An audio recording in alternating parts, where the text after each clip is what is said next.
very good experience to find yourself being told that you're not quite there yet on 680, so you keep on going, and you end up in San Jose.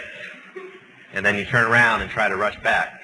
But somehow the Lord got us here. Everything that could have been thrown against us on the road was car trouble and everything else, so we're very grateful to be here.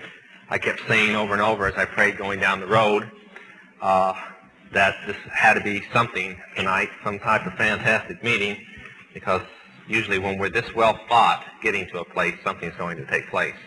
So I came in expecting something. I'm sure you were expecting to leave as late as it is. But if you must go, as they said, go ahead. Otherwise, bear with me. I'll try not to keep you too long. The only complaint that my pastor has against me is that I'm long-winded. And the only complaint that another pastor had last Sunday night was that I wasn't long-winded enough. He wanted to go to 11. And I promise not to keep you that late. But anyway, I don't fool around, so I'll just start right out. I can only make you one promise that what I've got to say is the truth. It won't seem that way to some of you. It'll just seem that I'm either crazy or I'm the biggest liar and storyteller in the world. That's what our televisions have done to us. They've gotten us to a frame of mind that we do not realize the real world around us.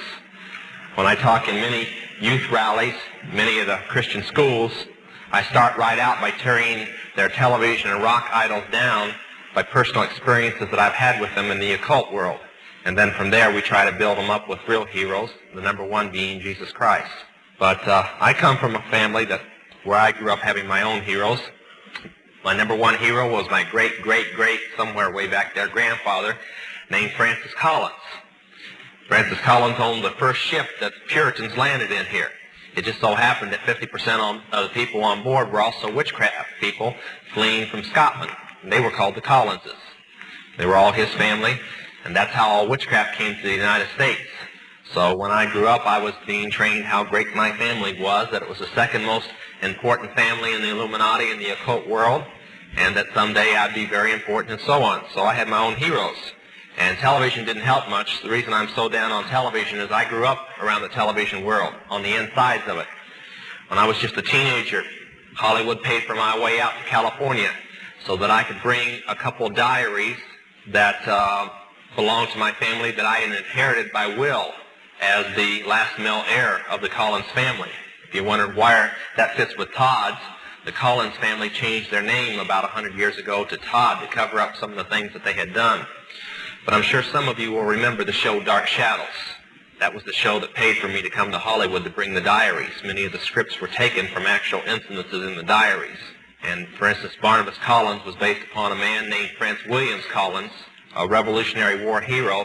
When I was growing up in the occult world, we were always taught that we had been somebody else before. It wasn't good enough that we were the person we were now. We always had to be a dozen people that we were before.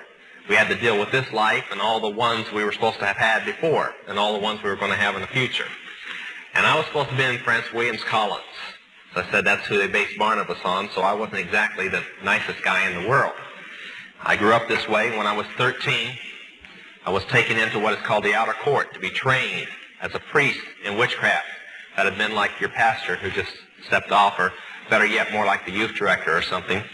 When I was 18, I was initiated a high priest. That would have made me the pastor. At the same time, I became draft exempt. I did not have to go into service, but a bunch of us smart aleck young, I have to correct the pastor, not warlocks, but wizards and witches, went into the Army because we felt the Army really needed witchcraft. It just couldn't get along without us. And since the Army didn't think that they needed any chaplains that were witches, we just kind of went in on our own. So I went on in, along with a lot of others, and I never did anything, I guess, halfway. I got in Vietnam, found out I liked Vietnam so well, I was willing to re-enlist. In fact, I'd already signed the papers to stay for another tour in Vietnam when I became wounded in the last month of the first tour, and I was shipped back to the United States. My time was almost up, so I was discharged, and the same day I re-enlisted. I asked for Vietnam, and they said because of my wounds that hadn't totally healed yet, I couldn't go to Vietnam yet, so I got Germany. Now, I had re-enlisted for 6 years. And until the time of my re-enlistment, I always thought that witchcraft was just witchcraft. There was nothing more to witchcraft than just casting spells, and that we were smarter than the Christians and other religions because we really knew who the gods were, and we were born with special powers because our ancestors had passed them down to us, and all the little stories they like to tell us. Witchcraft was a little different at that time. When I first got into it as a young person, you had to be from a family that had generations after generations of witchcraft. In order to be a coven member at the time, you had to have 3 generations at least. While the minimum that I had that we could find was 7. So there wasn't any problem, and we knew it went past that where there weren't records kept anymore. But that was all witchcraft was. As I tell many people, when many of you were raised as Christians, and I guess that's why I can't understand why some of the Christian teenagers are the way they are today. If they were raised in this glorious gospel, why they're so rebellious. I would have given anything to have been raised this way. But when you were learning the 23rd Psalm, I was learning the witches' chant. When you were reading about Moses opening the Red Sea, I was reading J.R.R. Tolkien. When you guys were learning different memory verses and so on, and the 4 spiritual laws and the 10 commandments, I was happening to read C.S. Lewis. Of course, I've been greatly surprised that Christians read that too. But this is the way I grew up, and this is all I believed in, was just that there were mighty gods and we were special people. We were their priests and priestesses. Until I re-enlisted. I went to Germany, spent a month home, went to Germany, spent another month. 2 months out of a 6-year enlistment. One night while taking drugs and drinking, I shot and killed an officer in downtown Stuttgart. Now, if there's one thing that the Army does not like, it does not like its sergeants killing its officers. They have a quick cure for that. They threw me in solitary confinement. And as the court-martial proceeded on, and things began to look like I was going to spend the rest of my life in Leavenworth if I was lucky, all of a sudden a riot took place in the stockade, and although I was in solitary confinement, other people were placed in the cell with me. One of the men that was placed in the cell with me had been scheduled to get out that particular day and was held because of the riot. So I kind of talked him in by bribing him a little that if he made a long-distance phone call for me and told certain relatives of mine that I was in trouble, he'd receive some money for it and I'd be a lot happier. So he called collect to Los Angeles and talked to my foster mother, explained what the situation was. And I was sitting back waiting for her to get all these big witches together to cast spells on the judges and make all the officers that were trying me think I was a real nice guy and that it was self-defense and everything was going to be fine. They'd just let me off. Now that's all that I had ever been taught that witches could do. But 3 days later, my cell door opened there in solitary. As I stepped out in the light for the first time in 32 days, I heard some very strange words. You are honorably discharged from the United States Army. And the man that was saying them was a senator by the name of William Saxby. He had a congressman with him named Wiley and about 3 or 4 generals, and they were handing me an honorable discharge. And on the discharge papers, it didn't say I was bad, didn't say that I had been in jail, didn't say anything.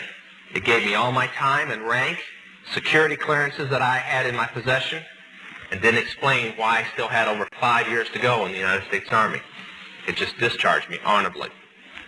So I took it and didn't want to argue with him and left and went back to the States and arrived at my home in Columbus, Ohio. I asked my real mother, I have 2 mothers, foster mother and a real mother. I said, what type of spell is so good that it makes senators and generals do what you want? And it's a really good spell. I'd like to learn it. She just looked at me and said, you just don't understand, do you? She said, we didn't cast a spell on them. They're with us. I said, oh, far out. Senators that are witches. She says, no, they just belong to us. And I didn't understand what she was saying. And I said, well, what am I supposed to do now? I'd like to take my old coven back over and so on. So she handed me an envelope that had been waiting there. She had explained that there was one there and one in Los Angeles. They didn't quite know where I was going to show up. I opened the envelope. Very intriguing thing. $2,000 in $100 bills. A lot of money. Also was a one-way plane ticket to New York City. I said, well, what's this for? She said, well, you make a reservation, you get on the next plane, you get out of here and you get to New York City and they'll meet you at the airport. I said, well, who are they? And where did this money come from? She says, you get there and they'll tell you and you'll know who's supposed to meet you when you get there. Now, witches are very curious people. That's why when we do some of the most demonic rites imaginable and our hair would stand on end and almost turn snow white overnight from all the spooky things, we couldn't wait to get back in there. We were always curious what was going to happen the next. I think that's why some of the people get on roller coasters and like to be scared to death. It's just the way with the witches. They really spooky things going on, and they can't wait to get back, and this was extremely intriguing. So I got on the plane, and I flew to New York, and I got off the plane. Sure enough, no problem with recognizing who met me. I'd read his books for years. In fact, he's the man who first created Christian witchcraft. His name was Dr. Raymond Buckland, head of the anthropology department, Columbia University. At that time, he isn't now. Graduate of Oxford University, Rhodes Scholar, handpicked by the Rothschilds to lead the Illuminati for him. So I arrived, and he took me to his house, and the next few months he carefully rearranged all my ideas for me. He told me that all the things that I had learned about witchcraft were just stories that we told the lower people. And where I thought there was only 3 levels and I was as high and as powerful as a witch could go, he assured me there were 3 more. I guess I should have backed off then, figured if I was lied to the first time, maybe I'd be lied to the second time. But as I said, witches have an incurable curiosity. They've got to find out everything. So I let him train me, and he explained to me that since I was a male Collins, I was in the Collins family, that I had a position to take. And that there was a board of directors called the Grand Druid Council, which contained 13 of the most powerful witches in the world. And that my place was on that council. And I said, oh, you know, great. When do I take it? And he said, well, somebody just died. I kind of always wondered if he died or they shot him or something. You never can tell in the Illuminati. But he sent me to Los Angeles. I studied for 6 more months with my foster mother, holding kind of a temporary rank on this council, and then taking up to Colorado Springs and initiated. And I do believe that when I testified here at the last time, I explained who the person was that handed me the ceremonial knife for that ceremony. Another senator named George McGovern. You might, before the night gets over, start to realize that Washington isn't bad as you thought it was. It's worse. But the ceremony, by the way, was human sacrifice. And the leader of that ceremony that night was George McGovern. That's why when we did the broken cross, we drew his picture into the broken cross as a person practicing human sacrifice. But after the ceremony, I went down to San Antonio and decided that would be the perfect place. And I moved into San Antonio to watch all the drug traffic in the area, and I was given a 13-state area. That totaled out to about 65,000 initiated witches and wizards, priests and priestesses. Now that's just the staff of the church. That's not the congregation. So if there's that many ministers in that area, you can imagine what the population is. In California, whereas most of the Grand Druids have many states like I did, I had 13, California has a Grand Druid all to itself because there's that many witches in California. In fact, it's the most populated area in the world for witchcraft. And the Bay Area just happens to have the most. But anyway, this is where I lived. I only left it 8 times a year to attend what we called council meetings. Now, to give you an idea, Monday was one of those council meetings. They hold them 8 times a year. May 1st, they held a council meeting, and from our information, they held it in San Francisco. So you were kind of close to it this time. Things went along fine. I enjoyed the money, par. I always thought they were kind of weird because they kept talking about controlling the world. And I thought, let's stay back with witchcraft, you know, this world government thing, you know, they're a little weird. Witches are never going to control the world. And finally, on August the 1st, 1972, things changed. Courier from the London Embassy, a member of our United States State Department, arrived with a courier document pouch sealed with the crest of the State Department, brought it through customs unopened, nobody could touch it, brought it in to San Antonio, and I was hosting the meeting this time. And it was on Latimus, August the 1st. The man came in, laid the pouch down in the temple room up in the casino building, walked out, and left it. He wasn't to know what was in it. The door was locked, security guards were placed on the outside, and Dr. Buckland took up what's called the Atom-8, the witch's ceremonial knife. He slit open the seal, unlocked everything, and took out 6 letters. We'd seen letters like this before, no big deal. They had the crest of the Illuminati, which is on the back of your $1 bill, so you can look at it later. On them, sealed in wax, red wax. The only problem was that the first 4 were standard business. They only contain checks, bribe checks and so on. Usually bribe checks start at about $500,000 to give you kind of an idea and work up into the millions. But then they've got almost all the money in the world. Why should they worry? You spend a $5 bill and you panic. For what a $5 bill feels like to you, $1 million feels like to them. So believe me, they've got the financial strength to do it. The fifth one was totally different. It's very thick, about 30 pages, and it was handwritten. Now, according to the laws of witchcraft, if anything is religious, it must be written in a special ink with a dip pen, and the person who's writing it own handwriting. Nobody, you don't dictate it. It doesn't get typed up. Nobody writes it for you. Now, in the Illuminati, the Rothschilds are not humans. They're not just the richest family in the world. They are gods in human bodies. More or less the counterfeit of what Jesus Christ was when he was on the earth. They're the sons and daughters of Lucifer in human body, and his wife and so on. So that this council that I was on is the private priesthood of those gods. And when those gods talk, the priests listen and the priestesses listen. Then they tell political people. That's why a handful of witches have so much power over so many political people. Because they're simply just like a tape recorder for some very powerful people that everybody else considers to be holy and to be gods.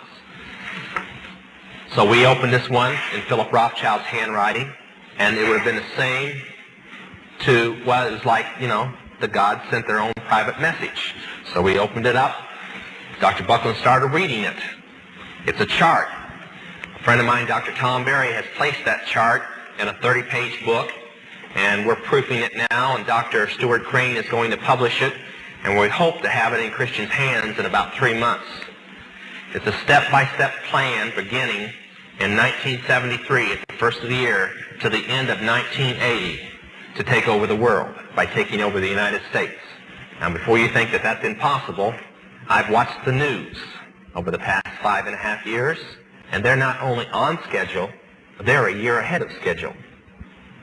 And when I told people this 5 years ago, they thought I was crazy, like a lot of people think now. When I told them that we were supposedly not going to have any fuel, although we were going to have it, and that the gasoline prices were going to go sky high, I even told them a crazy story that the farmers were going to go on strike and the coal mines were going to close down.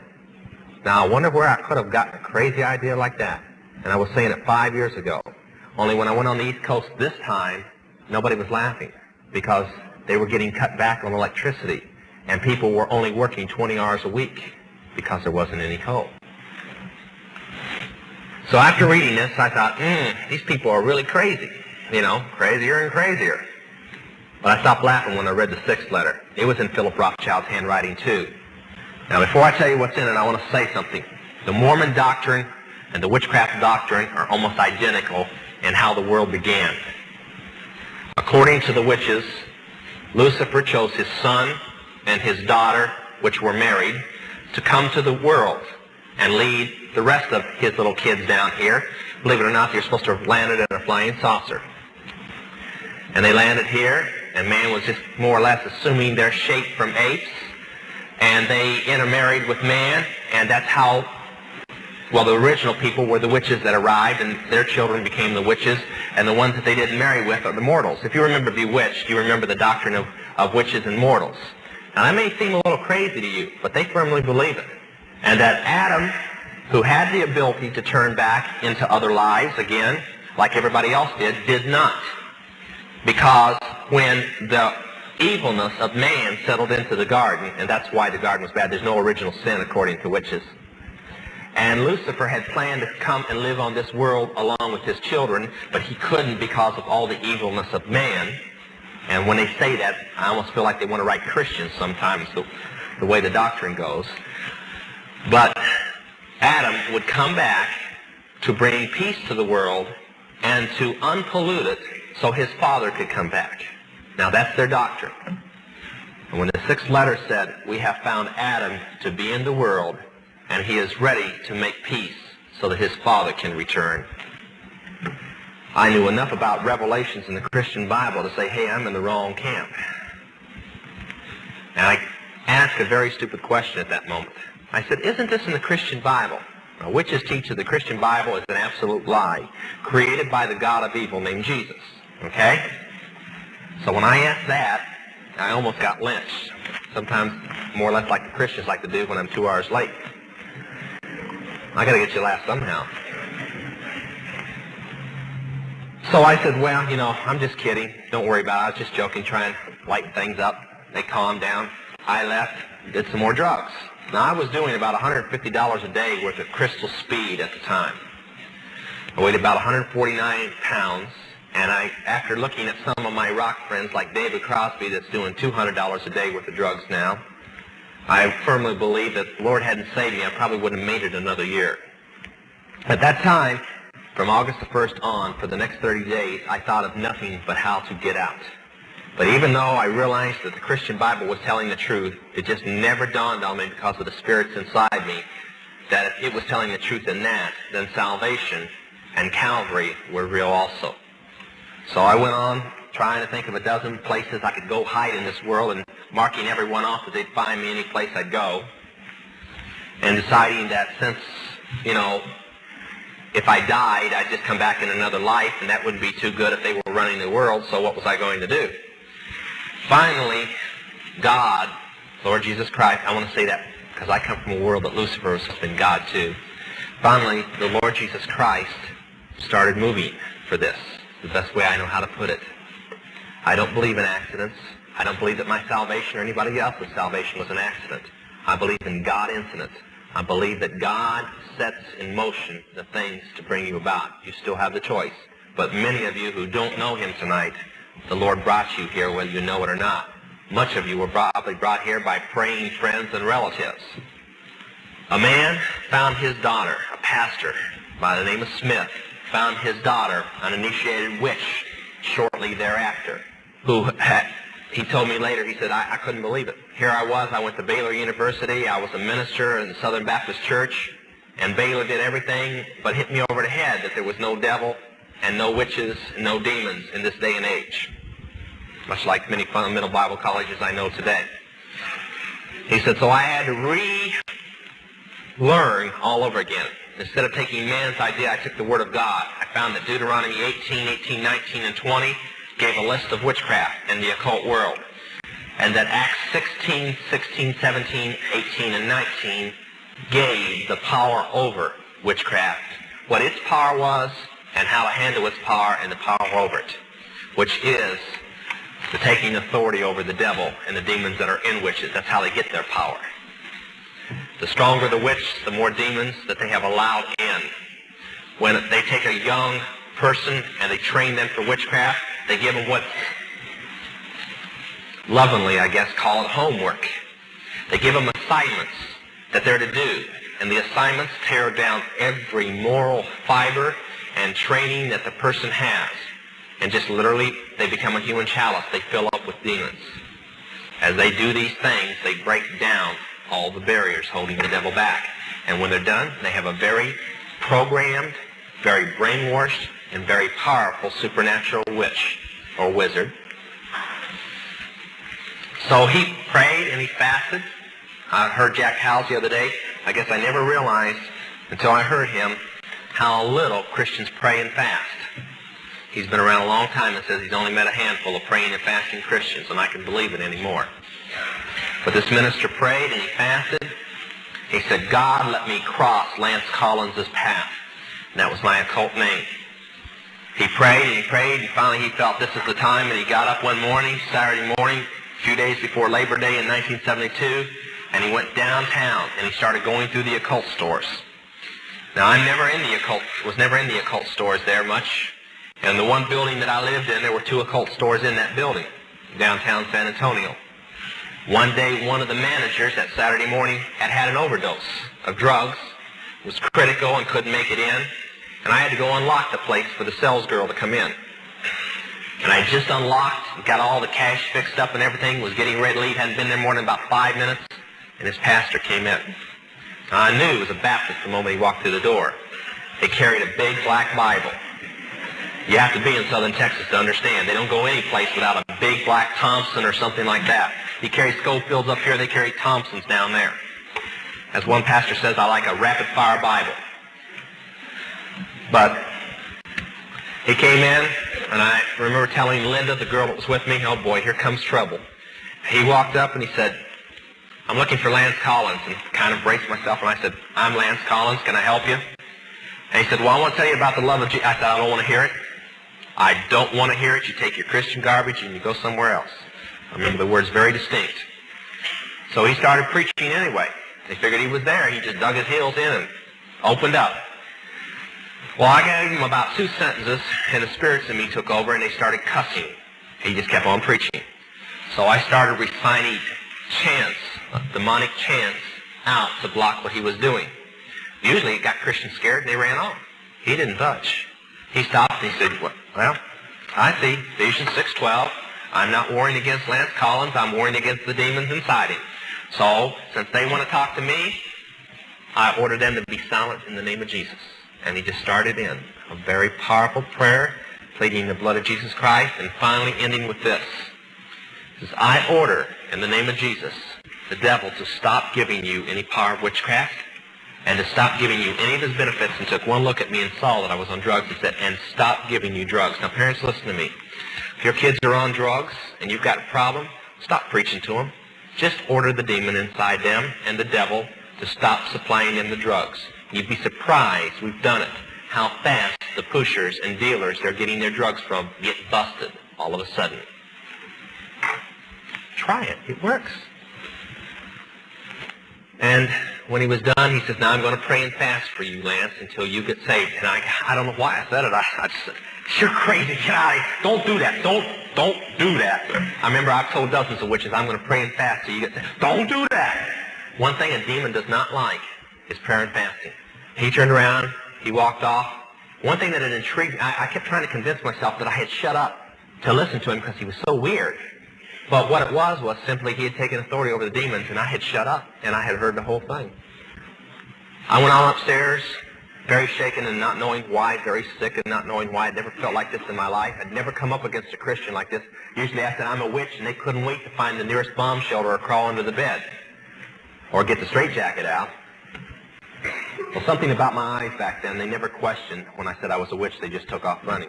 So I went upstairs, took out my drugs, my needle, did a fix. No problem. I had sent all the rest of my drugs out that night, big shipments that we had stored around the area, to other states because we had a huge shipment coming in that night. I said, boy, this will teach that dumb preacher. I ought to go over and drop off a kilo of it on his door just to teach him that the devil doesn't exist and I don't get my drugs from the devil and he can't stop me from getting drugs. Besides, there's nothing wrong with drugs. I'm just literally dying, eating away from them. There's nothing wrong with drugs. This is how the young people are today. Their friends are overdosing. I've talked with people, 14 and 15. I said, how many friends do you lose every year? Oh, 10, 20. They overdose on angel dust or something, killer weed, different things. But there's nothing wrong with drugs. I had asked one girl why she was so bummed out. She says, well, this is the 5th girlfriend that's ended up in the mental hospital not knowing who she is from taking acid and having a bad trip. And I said, do you take it? She says, sure, but I don't have any bad trips. There's nothing wrong with acid. When I got saved, I didn't have a friend that either wasn't in jail or wasn't dead. It'll do you something to you to walk into your friend's apartment and see them laying on the floor, needles still in their veins, and dead from an overdose, or from strychnine being added to the drug because they wanted them out of the way. I went on upstairs, as I said, I did the drug. Not to worry, more drugs coming in. Except midnight, my phone rang, and I was still speeding. I hardly ever slept, hardly ever ate. Answered the phone, and I said, yeah, what's going on? Private number. I knew it had to be somebody that knew it. And they told me a story that I didn't like too well. We had paid off the Border Patrol. Everything was taken care of, standard run of drugs. Except that night, the ATF had heard that some illegal aliens were coming across the border. They called all the Border Patrol over, from the regular stations, and had put on reserve units. And a guy that was so spaced out, he had sampled a little of pure speed. There was 3 huge cartons about this big, close to $1 million worth of speed, in the back of the car, just sitting on the back seat with the lid off where everybody could see it. He wasn't worried. Drove up to the thing, and the guy wheels out a gun and says, you're under arrest. It's all over in a matter of moments. I'm sure he never even realized what happened. It was all because a preacher took authority over the devil. When I got that call, come flooding back. This guy's weird. You know, here he is stopping my drugs. And I said, no, that's just an accident. But it never had happened before. So I realized after, calming down about the situation that I was going to be going through withdrawal pretty soon. So I made some local calls. Nobody had anything. Most people around there were on heroin and not speed. So I made some out-of-state calls and finally found in the state of Ohio some of the drugs that we had sent on had arrived and that they would get them down there, but it'd be like Tuesday morning because of legal police actions they were having up there. But that's too long for somebody on drugs as bad as I was. Sure enough, by Monday night, I almost didn't know who I was anymore. Bound and determined that I was going to get drugs no matter what had to be. I got a handgun, went in my car, started the drive out. I was going to go to every area around that I knew if I had to kill the person, I was going to get drugs. And wrecked the car trying to get out of the parking lot. Just got out of the car, left the gun and everything just sitting there. Started walking down the street kind of in a daze, trying to get myself together, and came upon a movie theater. Big bright lights attracted me. Just paid my money. Wasn't paying attention to the movie. Nothing. Went on in. Got about 3 rows back, right from the screen. Here was some idiot up there waving a Bible all over the place and flash bulbs going off, and it was a movie called The Cross and the Switchblade. As I got mad about this, what am I into now and stuff, I started getting intrigued with a character named Nicky Cruz. And I guess I probably got everybody in that theater mad at me because I kept yelling at Dave Wilkerson, stay away from him, preacher, dumb Christian, leave him alone, he's just fine the way he is. All the way through the movie cussing this guy out and telling him to leave Nicky Cruz alone. Finally, something very weird happened. Now, we knew that Christians talked about being born again, but then born again was a phrase used by the Masons and a phrase used by the witches. Didn't mean anything. But we had been taught by the doctrine of astrology, which, by the way, it takes 3 things to practice witchcraft: astrology, herbs, and jewelry, or talismans. So witchcraft, and astrology, I learned from a very early child. One thing I'd been taught was I was born a set personality. The stars had decided what my personality was going to be like. And there was no way, no right in witchcraft, no nothing that would ever change my personality. If I was bad, I was bad. Besides, I didn't consider myself too bad. I mean, I could have always been a Christian. That would have been terrible. So I sat there and I watched him, and he changed. He wasn't just as saying, I'm born again. He changed. Now listen to me tonight. If you've walked the aisle and you've given your heart to God, and there wasn't a complete turnaround, a complete change, and you went back to the way that you were 5 minutes before you walked that aisle, something is wrong. I'm not a Billy Graham that will have you say 3 words and say you're saved. It's in the fruit, and if there has not been a change in your life, something's wrong. And I got up and I walked out of that theater in utter confusion. Here was another thing that was in the Word of God that was happening. I walked on out. A man walked up. About a dozen of us, I guess, were walking out of the theater at one time. He walked up and he passed 1 tract out. He gave it to me. He turned around, didn't say much. He just said, this is for you, turned around and walked off. The tract was called Bewitched. So I sat there and I read. I said, this guy's pretty smart. He says that Bewitched was put on by the witches. Well, I knew that. My foster mother was one of the producers. I practically grew up on the sets. I sat there and I watched the rest of the track, Ouija board being run by demons. Well, we knew that. That's why witches didn't use Ouija boards. We let the Christians use it. So I read on, but the one thing I could not get over was this hell thing with the flames and the devil, because witches don't believe in the devil. Satanists do, not witches. So I said, this guy's so right, but he's probably just a dumb Christian. Threw it in the water, walked on. Started going to go back to my apartment, got in the casino building, heard the music coming from one of our nightclubs there called the Club Aquarius, decided to go on over. Nobody there that I knew except the staff, so I went on back and locked the door to the manager's office and I sat down. I said, I got to think this thing out. I'd like to talk to a Christian. I was talking to a man on the phone stage, Jack Chick, and he was going over all the people that he had found in his investigations that were on the Illuminatus payroll that were ministers, supposed to be fundamental ministers. And I said, yeah, I know, Jack. As I sat in that manager's office that night, he knew my testimony. I said, my biggest problem was I spent 2 hours trying to think of a pastor in the town that we did not have on our payoff. Well, there were pastors. That's why I didn't know them, because they weren't on our payoff. And finally, I remembered that just the night before, one of our witches, which was a prostitute in the area, in downtown San Antonio, had come in screaming in the Club Aquarius, and I wasn't in the mood to hear any screaming, particularly from her at the moment, going through withdrawal. But she was complaining that she was going bankrupt.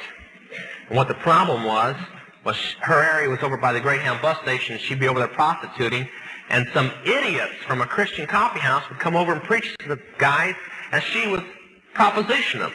That can really put you out of business. I mean, no serviceman's going to walk off with a prostitute with somebody telling them about hell at the same moment. So she decided we had to do something about the place, and I told her to get lost, but I remembered it. And I said, well, that's only 8 blocks away. It's only 2 in the morning. Nobody'd be in bed at 2 in the morning. Which is the night people, you know. Took off walking on over there. The place had a reputation of its own. Just 3 months earlier, it had been a burlesque place, show bar with strippers in it. The Baptist preacher said, enough is enough. We don't need this down here. He goes in, jumps up on the bar stool, up on the bar, shoves 2 strippers in the middle of their act off the bar, and starts preaching. 15 minutes later, the 2 strippers had pulled the curtains down off the wall, wrapped them around them, kneeling down at the bar, giving their heart to the Lord. They're still Christians this day, by the way. I know them. The man and woman that owns the place is praying, giving their heart to the Lord. 3 members of the 4-piece band are, 2 of the 3 bartenders, and about 15 of the customers. That's a quick revival. I'd like to have that quick. So I went on over there. Now, they had turned the deed to this place when they got saved. This is what I mean about a change in your life. They could have rented the building out. They took the deed, and they gave it to one of the Baptist churches in the area and said, do what you want with it. Just turned it into a Christian coffee house. What better way? So I went over, opened the door, and it was supposed to close at midnight according to sign, but the door was unlocked. So I went on in, and one guy was there bent over the Coke fountain. You know, they changed the booze over for Coke. That's what some Christians haven't done. And he was sitting there working on the Coke fountain, and I went in, and we started talking. And he started witnessing to me. Now, I have nothing against the 4 spiritual laws or any set plan like the Roman trail or anything like this. They're fine. They've won thousands of souls. But that particular plan didn't mean anything to me. I wasn't even interested in it because, for mainly, I didn't believe totally the Word of God. And I wanted something that would deal with my immediate problems. And I wasn't hearing anything. Finally, he realized that he needed some help, so he called up his pastor. Now, as everybody knows, nobody calls their pastor at 3 in the morning, do they? No, just all the time. So he called him up, and the pastor says, well, we've been praying and fasting for this guy along with some other churches. We'll get right on him. I imagine he probably called up a bunch of people. And he come back and he said, now, Lord, this is out of my hands. The man's name was Claude Elmer. He said, this is out of my hands. I don't know the first thing about witchcraft. I don't know the first thing about the devil's kingdom, but you do. And he quoted Luke chapter 10, where the Lord had saw the devil fall from heaven, and we had power over the devil. And he said, now you were there when it happened. You educate me right now. What scriptures do I give this man? And he said, I'd like to read you something. He opened his Bible to 2 Timothy 1:7. It is the best scripture in the world to witness to anybody in the occult. Because when you're in the occult, there's one thing that you do not have. You do not have a mind without fear. 24 hours a day.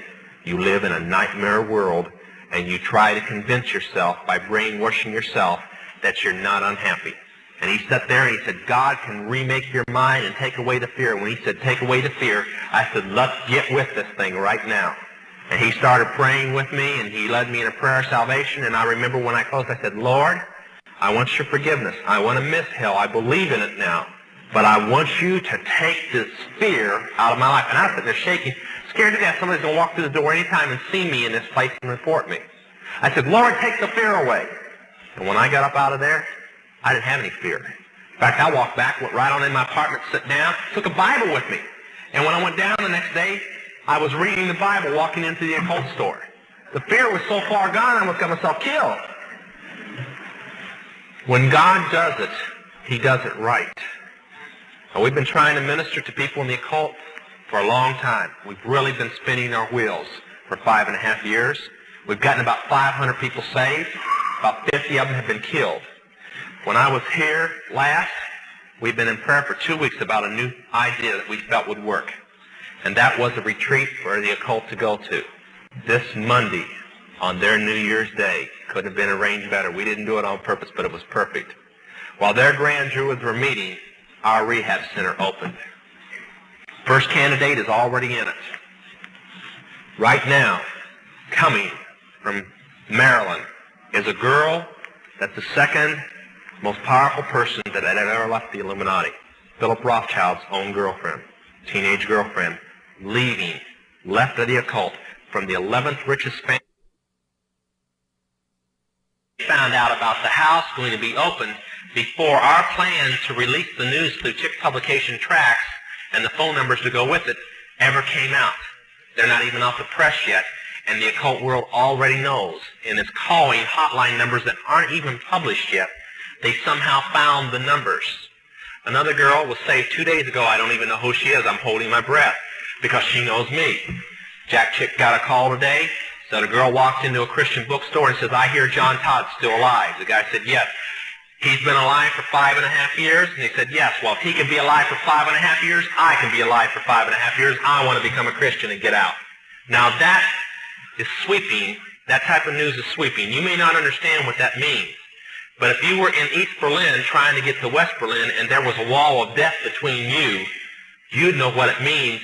If they tore that Berlin Wall down, you can imagine the East Berliners, how many would be flooding to West Berlin. Well, that wall of fear and death that the Illuminati has so strongly built up has just been shattered. We have done in the last month things on purpose that they have promised the occult world would never happen. Isaac Bonowitz, the Rothschild's own enforcer and one of those 13 top witches, lives in Frisco. He promised that the #1 witchcraft city in the United States, I would never preach in, San Francisco. We preached there 2 Sundays ago. He's got a lot of explaining to do. And the word is getting around. We need your prayers. There's a revival breaking open in the occult world now. They have gotten the word. There's a way out. I'm just going to have to start praying for 3 or 4 more buildings. Because if this carload gets here, we're not going to have much more room. We got a 4-bedroom house. It can fill up pretty quick with a bunch of witches in it. So, by the way, we need your prayers just for that. You've never been in a situation where you have about 15 witches all around you at one time, all with different problems. My poor wife, she couldn't come with me tonight because she's setting up trying to get this one girl through it right now. So we do need your prayers. I want to thank the people who did take envelopes and send them. I think something like 500 envelopes were taken that night, and we received them. But those 10 helped get that house open. And I want to thank the people who sent them. But I'm asking your prayers. We need your prayers. Now, if the pastor comes up, I want to say a couple words. You may not be in witchcraft. You may not think that this message has anything to do with you.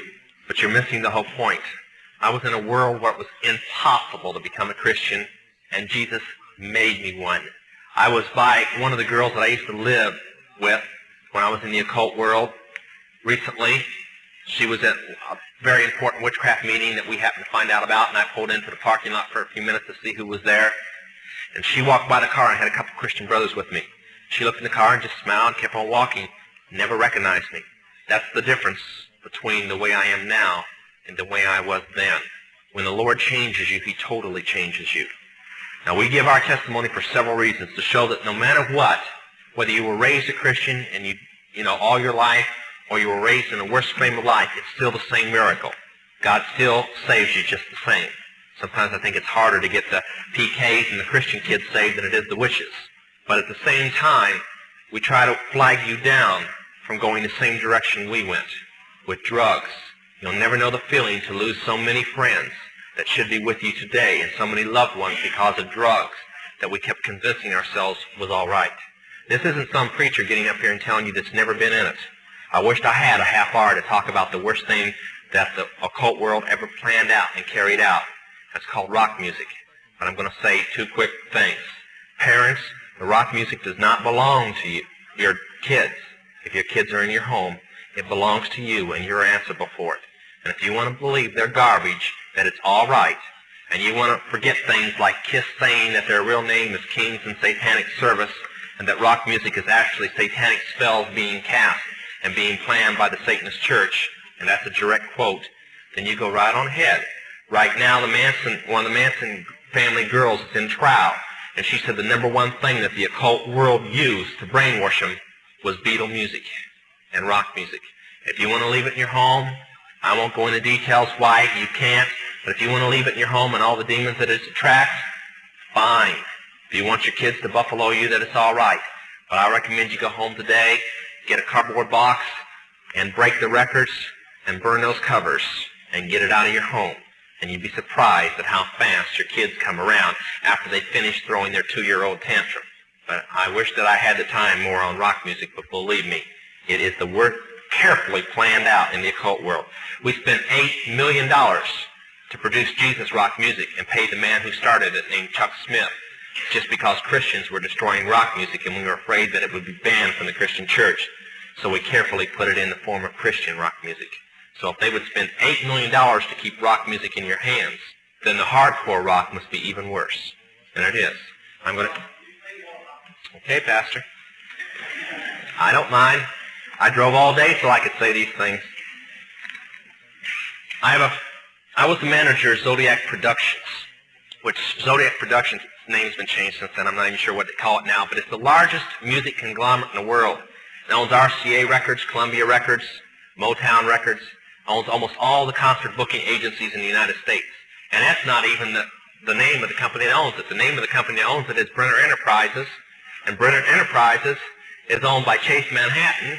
Chase Manhattan's owned by Standard Oil, and Standard Oil is owned by the Lords of London. You can track it on back. You kind of get the idea after a while.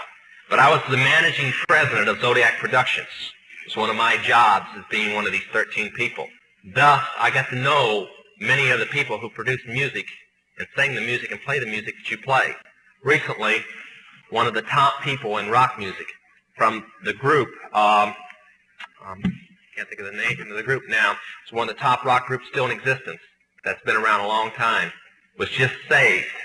And he told how when they'd play in their concerts, they would control, through witchcraft spells in their mind, the people to do different things in the audience. And that they'd work the audience up not with their music, but with their mind and their music combination. Now, one of the closest friends that I got during that time that I obtained was a man named David Crosby. Crosby, Still, Nash and Young. And I saw David the day before Christmas last year, talked with him. I got him away from this witch that he had with him. He told her to go shopping. We were in West Hollywood, and I was witnessing around to people I knew. We went off in this store, and we started talking. I said, David, I'd like to ask you a couple questions. I said, I already know the answers, but I've been gone for 5 years. I'd like to know if certain things are still the way they were when I left.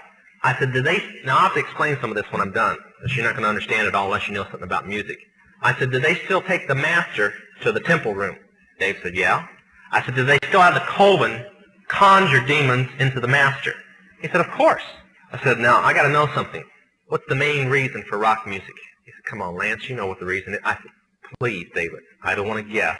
Tell me what the main reason is. He says, the same as when you were in, so that we can play spells on people that we couldn't cast spells upon. I'll explain what that means in a minute.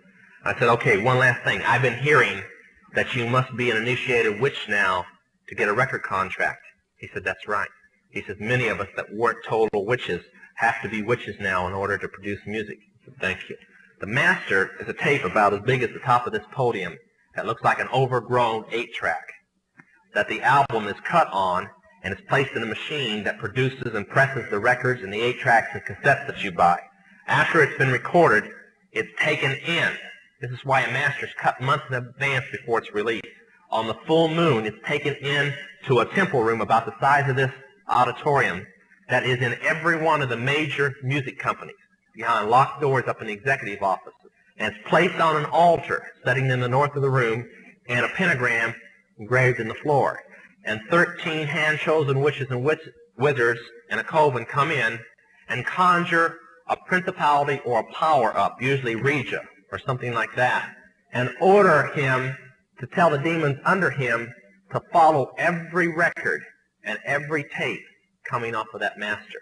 As I tell many Christian parents, you can go home and count your kids' records, probably yours too, and count how many demons at least are there. If that's too hard for you to believe, I'm sorry. That's why they do it. Now listen to me.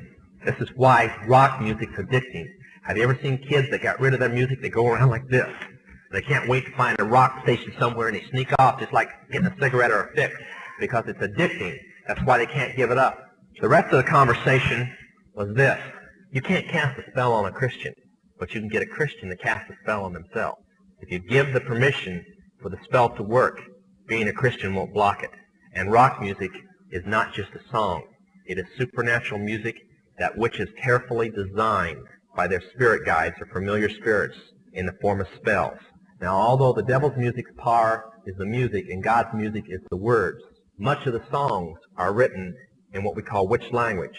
To give you kind of an idea, many of you talk on the CB, unless you know what a smoky is, and a 10-4, and a front door and back door and rocking chair and these type of things, you don't know what you're talking about. Same with witches. When you're in the first and second level, you have to learn over 2,000 words that said by anybody else mean something totally different than when you say them. Elton John has said he's never written a song or sung a song that wasn't in witch language. And I want to show you something. See how many kids in here will be honest and adults. How many remember and have heard at least several times a song called Hotel California? Somebody tell me what it meant. Quickly, somebody tell me what it meant. Huh? That's pretty close. But from the words, what did it mean? Well, that's more of a guess. See, most people can't tell you. That's why when people do drugs and they listen to songs in which language, they get some of the meaning. But most of the time, they can't tell you. Stop and think how many songs are out there that you really like, and you don't have any idea what the person was talking about. Beyond the Yellow Brick Road? How about The Destroyer by Kiss? Can anybody tell me what it's about? Kiss said in it, kids, kill your parents. They're talking about Helter Skelter. Beatles sung Helter Skelter in which language? Nobody knew what it meant. Manson did because he belonged to the process. Helter Skelter is a several thousand-year-old word. And they're believing that it's going to happen in a year from now, from this very date.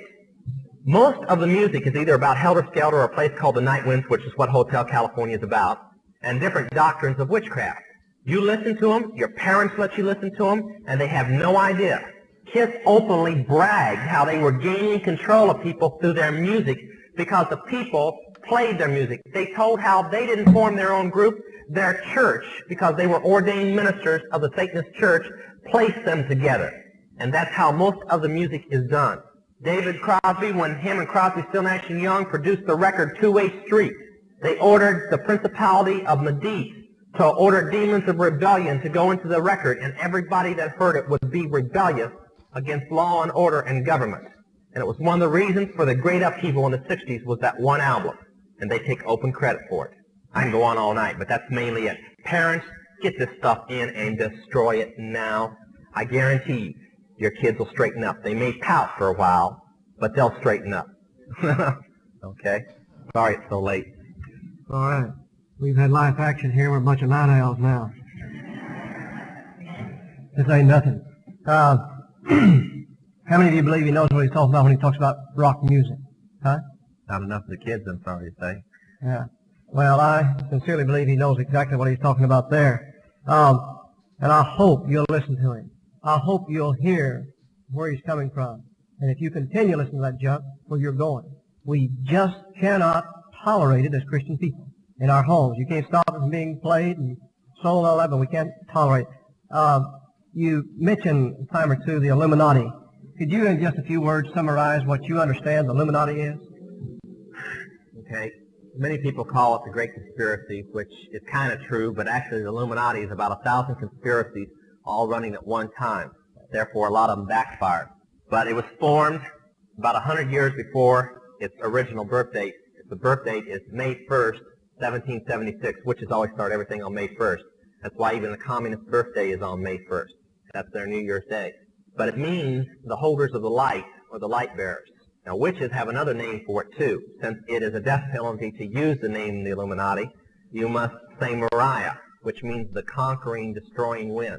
But its belief is that Lucifer is God, and that everything else is imposter, and that Lucifer can bring peace to the world by his lifters or upholders' conspiracy. And they're going to conspire and conspire and conspire till they have a world government. Sometimes I wonder why they could be so dumb that they're doing exactly what is going to lead to their destruction. But then that's usually how the devil is. He keeps everything in darkness. But that's the Illuminati. It's a world conspiracy, and I might add, an extremely powerful one. The occult is its religion. Now, many of you are doctors, lawyers, mechanics, construction workers, businessmen, whatever. Most of you are Christians and Baptists, okay?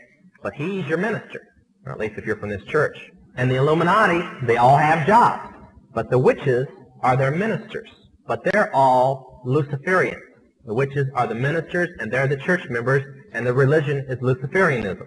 Now, the real Illuminati, the organization itself, is financially powerful and politically motivated. Through their finance, they have an old witch's room, which is kind of a saying, a poem. They say, let the kings be kings, let the bankers be bankers, and let the priests be priests. Translated, it simply means that it doesn't matter who rules, as long as the bankers have the money, they'll own the person who rules. And the priest will run the bankers. That's the Illuminati. You mentioned, John, some publication you said might be on about 3 months. What is that again? It's called Riot and Revolution. It's by Tom Berry, a classmate of my pastor, Roland Rasmussen, graduate from Bob Jones, a doctor in divinity. And it takes the plan of the Illuminati for helter-skelter and gaining control of the world. It takes some of my testimony to justify it, and then it gives an answer to Christians what to do during helter-skelter. Now, where did the material come from, and how did he get it? Some of it came from me, and some of it came from another minister named Joe Boyd. Some of it came from Jack Hounds. He's gathered. Also, he had about 20 pages of notes when I met him, which he said he gained by going through about 2,000 books. I think we're on the Illuminati and the Bilderbergers. Okay? Yeah. Satan worshippers believe in Satan. Witches, the lower 3 levels, believe in gods or else God's self, in ESP and so on. They believe in plural gods like the mother goddess Isis and so on. Or the higher levels are Luciferians, which believe in one god and the minor gods being in the Rothschilds. Okay? That's the difference. You mean the average witch is not taught that there is such a being as Lucifer, no, the devil? Well, for one, when you believe in Lucifer, you don't believe it's the devil. Okay? No, they believe in the mother goddess, which is called by many names, as the poem about her goes. Diana, Isis, Asherah, which was the female side of Baal. And they believe, actually it's Baal worship, there was a male and female god. Asherah, and then the horned hunter of the night is the way he's portrayed in all countries, which is more or less kind of the underworld god, the devil, or whatever. Okay. All right. Anybody with a question or two before we're going to take a love offering here? There's no difference. What was his question? The difference between rock music and soul music. There's no difference. Okay? All right, some other question. In the back. They didn't come up with it. That was about a hurricane that somebody named Mariah. Okay? Yeah. Yeah. What are the two things in the Catholic Church, God, love, in the Satanist church, Christ and Jesus are the same person. Okay? No, that's the teaching. In the Satanist church, Christ, Jesus Christ, and Satan are the same person. That's the Satanist belief. And the Luciferian, they believe that Jesus Christ is the God of evil. Okay? Like we would feel about the devil, they feel about Jesus. And Lucifer, they feel towards him like we'd feel about Jesus. That's what they teach. Okay? Dean? I don't know what he said, but it must have been good. Well, a pastor didn't lead me. A Christian worker led me to the Lord. The person that helped rehabilitate me was Jack Taylor, but he wasn't around much because he was the pastor. He had to run around the country speaking. It was actually his music director and the youth director. Ann Rowitz was the youth director, and the music director was Malcolm Granger. And I stayed with Malcolm, and him and his wife worked with me, and the youth director worked with me quite a bit. But I don't envy him. I've sat back now, and I guess I kind of blocked my mind out how bad I was. But watching all these kids go through rehabilitation, man, that was no easy job. They had to be on their knees a lot, I'll tell you. Black Sabbath. Talking about the music group or a Black Sabbath? Well, the music group got its name from it. A Black Sabbath is a witch's Sabbath, okay? It comes 8 times a year. Beltane, if I can get the first part, Beltane is their New Year's Day. That was May 1st, okay? Halloween is Shaham. That was also one of theirs. There's 8 of them, okay? And they come around the year, and it's more or less their big party day. They're super days. Now, if they're in the human sacrifice, they also do human sacrifice at the time. But it's a big time to have an orgy and a big drug party and this type of thing because everybody wiped out. That's the witch's Sabbath. Don? Well, not the Satanist church, but the witchcraft church is. A very, very powerful witch has a song out about witchcraft now called The Force. His name is Tom T. Hall. I just heard a very sick song recently. Somebody let me hear. It was by Tammy Wynette, and it was talking about Jesus Christ appearing on midnight special or something like Saturday night something. Anyway, I'm afraid that if he appeared on that rock show, he'd probably bring the Cat of Nine Tails along with him. But some of the music, if it wasn't for witchcraft being behind rock music, I'd hate country the most. Because I don't see how Christians can listen to it when it's talking about adultery, fornication, getting drunk, cutting people up, running around with everybody else's wife, and things like this. And that's all I ever hear on it. Okay? When? Mm-hmm. Well, that's what they were referring to. Yeah, they did. No, I'm not going to tell you. Okay? I believe Vic and then Russ. Mm-hmm. Human sacrifice? That's pretty... Occasion. Oh, well, the occasion was on a Sabbath, okay? That particular Sabbath happened to be February the 2nd, Candlemas, okay? What was the rest of it? Well, it's done, that particular one was done because of an initiation ceremony that was being done, mine. But most of the cultists just practice 8 times a year if they're into blood sacrifice. See, the lower witches believe that the power for witchcraft comes from orgies and sex. The higher witches believe it's attained by human blood. Okay? Russ, I believe you had your hand. It's a revolution that they have planned within the United States. Most people feel that something like that will never happen in the United States. They're lying to themselves. It will happen, and it's not very far off. Well, by 1980, there'll be... Helter-skelter is only an excuse, okay? The excuse is to be able to declare martial law. That's the whole reason for it. They've promised the one side that they will be able to gain control of the United States through revolution, when the whole time is they're just simply setting them up to be able to declare martial law and suspend the Constitution. And by 1980, they plan on being under martial law. Now, I'm not saying, don't all of you start lynching me at one time. I didn't say it was going to happen. I said this is their plan, okay? I'll leave it up to your own prayer life and watching the newspapers whether it's going to happen or not. Vaccine. Just like most other cults. See, Jesus Christ requires just one way. Only one way. The devil will use any way to keep your eyes off that one way. Okay? It uses the same tactics wherever it branches to. I have no idea if he came out after I got out. I have no idea. They were backing groups like him before, the Christianers and so on. I can't see much difference between them and those two groups. So they probably back him too. Okay, Mike and then Bob. Yeah, the Council of Foreign Relations. Yeah, and it's inner brainchild that runs it. It's called the Trilateral Commission. Okay? Let's see, I'll leave Bob and then Barbara. Yeah, there's 7 principalities, about 200 powers. Then it starts getting down into lower people we never pay attention to, the lower spirits. Barbara? Yeah, I want to go to all just recently, about 3 weeks ago in April. The day before Jack House came to our church to speak, and the day after he left, I came, both times I came walking out of the church at Faith Baptist. One time I got in my car, started to drive off in the parking lot, about 30 people were standing around, and a passing car opened up on us with a gun. And then, that was Sunday night. Then Wednesday night of that week, I was walking out into the parking lot prior to the church letting out with a couple of brothers. And when we dug the bullets out of where they hit, they had fired twice at us, and the bullets were .44 caliber, 44 Magnum. So they don't play around. And the range was so close, it was from the back of that wall to here. You know that the Lord is in it. It really makes you appreciate His divine protection, let me tell you. Ruth? That world takeover plan ended with World War III.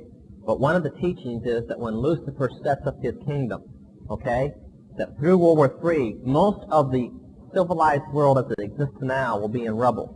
And the one protected capital that they have purposely kept all missiles away from both sides, is Jerusalem. And they plan on using Jerusalem to set up from there, okay? So they believe that Adam's original home, or the Garden of Eden, rests where Jerusalem is. So that's going to rule from there. Mike and then Robin, we better let that maybe very quick. The church that I attend and a member of is Faith Baptist in Canoga Park, Dr. Rasmussen. The work where it's at, the house, has got to remain a sound. Okay? Very well. All of our church walk around, people trying to find out where it's at, and everybody, shh. It's like the unspeakable secret. Okay? Everybody knows, but nobody says. He was a member of the Process Church of the Final Judgment, which in California is called Universal Church Triumphant Summit International. They always like these names. Okay? Okay, let's see. Randy? Not anymore. I try to keep out of communication as much as possible with them. My foster mother has a huge contract on my life, and my brother's trying to collect it, so I try to stay away from them. By the way, Randy, you cannot communicate with them. You communicate with demons. They imitate them. They cannot speak to you. Let's see. Yes, brother. Oh, I could. You mean in counting all 8 Sabbaths, say last year, from May 1st to May 1st, probably 500, and that's only a guess. I'm probably way under. Dwayne has one of his books, Chick Publication, I believe it is, and it's made up like a comic book. It tells you, here it is. Broken Crop. That's the one I wrote. This is the one that tells you one of their main methods of how they get victims to offer up in blood sacrifice. All right, Robin, I think we better let this be it. Okay, give me about a minute on this here. Repeat her. Okay, you heard at a Christian school. What one? Oh, high school, okay. You heard that C.S. Lewis was a Christian, right? Okay. First of all, Christian Accelerated Schools, as what I'm about to tell you, have investigated what I said. Christian Accelerated Education, and because of it, are now ordering all their schools to ban Lewis's work. They checked into it very carefully. So did my pastor, because he was getting hit very hard with it. He found everything I said to be true. When a witch is ready to be initiated, she must not just read, but she must study the complete work of Lewis, fictional works. Lewis has said that the way to God is like a hallway with many doors. They all lead to him. Okay? Now, the fictional works of Lewis are very real to witches. They're not fictional, they're history to witches. They really believe them. Okay? They believe their guidelines. Now, Lewis was a member of the Golden Dawn. Now, that's been proven. Along with a fellow brother of the same coven named Tolkien, who wrote The Hobbit. They were in the same time. Now, the Golden Dawn is the private church that the Rothschilds must pick every member of that church personally. It's in London. The oldest coven in the world. Okay? That's Lewis. Whether he says he's a Christian or not, that doesn't mean anything. That's where Christians are making their terrible mistake. Could it be that he was like that, and like you said, he got converted, now he is no longer that? He would have had to tell it. When Lewis' name was on the Golden Dawn records right up to the time that I got out. I mean, there's no betrayal there. He never did leave them. Okay? I want to say something real quick that will answer this. Many people supposedly are getting saved from the Manson family and from other things. Let me tell you something real quick so there will be no misunderstanding. If you come out of the occult, you come out of the Masons, you come out anything of the Illuminati, there's one distinct thing. Anywhere there's a vow of secrecy, that vow of secrecy must be broken. Not in part, complete. When somebody breaks their complete vow of secrecy, they're out. But until they do, they're not out. Okay? Charlie, this is it. That's right. Written in double what? Witch's language. That's exactly right. Okay. Did you hear his question? How do Masons relate to all of this? Okay. Listen closely, you Masons. Council 13 is the highest council in the Illuminati. The council right below it is the Council 33. That's called the Grand Masters. They're the 33 highest Masons in the world. To be a member of the Council 33, you must take a human life in a ceremony to prove your worthiness. We have in our hands copies, and Chick Publications is releasing this in their new book, Angel of Light. Copies of a 32nd, 33rd level book which proclaims Jesus Christ, the God of brutality and sin and evil, and Lucifer, the God of love, beauty, and peace, and the true God. Yeah, a little shocking, huh? Different from the way it's portrayed. But don't be mad at the lower Masons. It also says in the same book that the lower Masons are sheep to be sheared.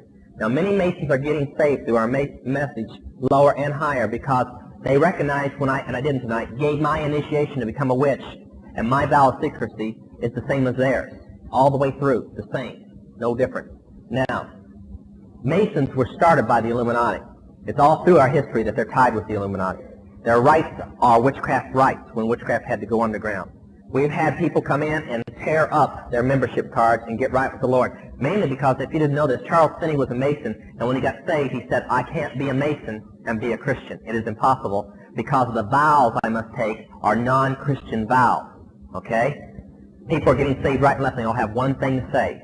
When they leave the Masons, the reason they didn't leave before is they were afraid of what the Masons would do to them. Now, if it is a good group, why are people afraid to leave it?